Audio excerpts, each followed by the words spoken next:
Love endures all things. Many brothers suffered a lot during World War II and today in Russia and other countries. Today there are a number of governments in the world that suppress the truth. As we live in the time of the end, this is not surprising to us. It will get worse as the Great Tribulation comes closer. World conditions also get worse in many parts of the world, and COVID has claimed many human victims. But we witnesses keep enduring by pursuing the surpassing way of love that never fails. We shall not only live forever, but also love forever and be loved forever.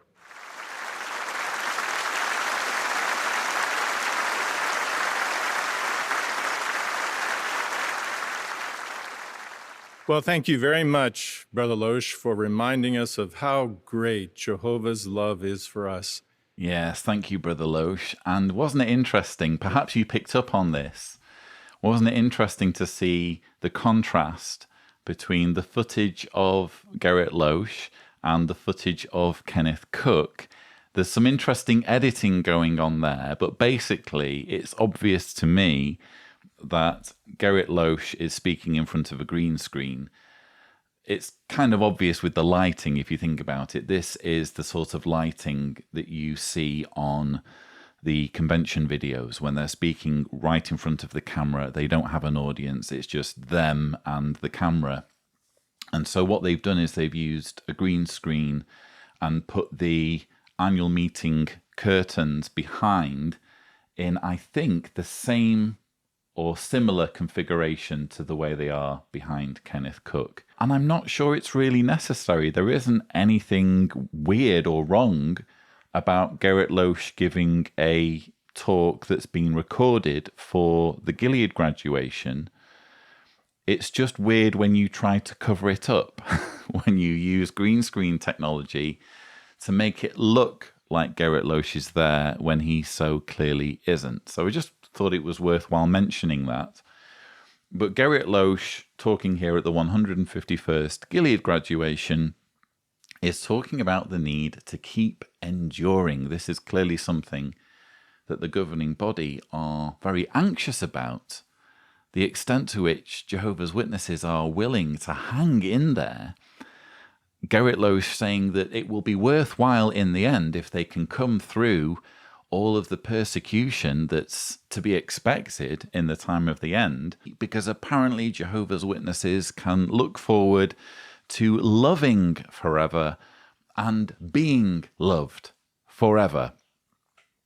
Well, are you really being loved if it's conditional love? Would be my question. What does love really mean in the Jehovah's Witness context if there are strings attached, if there are expectations? In the case of the paradise, in the case of the sort of dystopian nightmare that Jehovah's Witnesses are looking forward to, we're describing a situation where you have to, for the rest of eternity, praise and worship a God who has massacred nearly 8 billion men, women, and children for the crime of not being Jehovah's Witnesses, and arranged for their remains to be somehow concealed.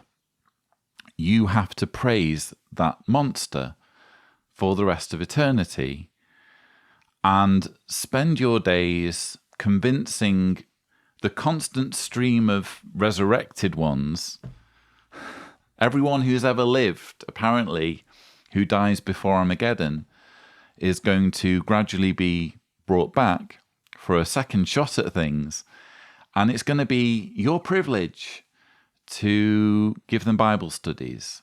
In other words, the work never stops.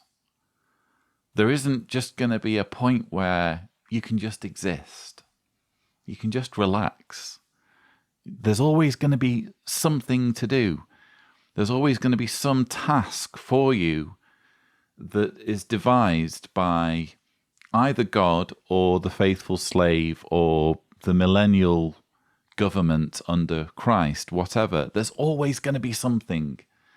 I can't look forward to it, and I certainly wouldn't describe it as genuine love when you are supporting and facilitating a regime responsible for what would be the greatest act of genocide ever known.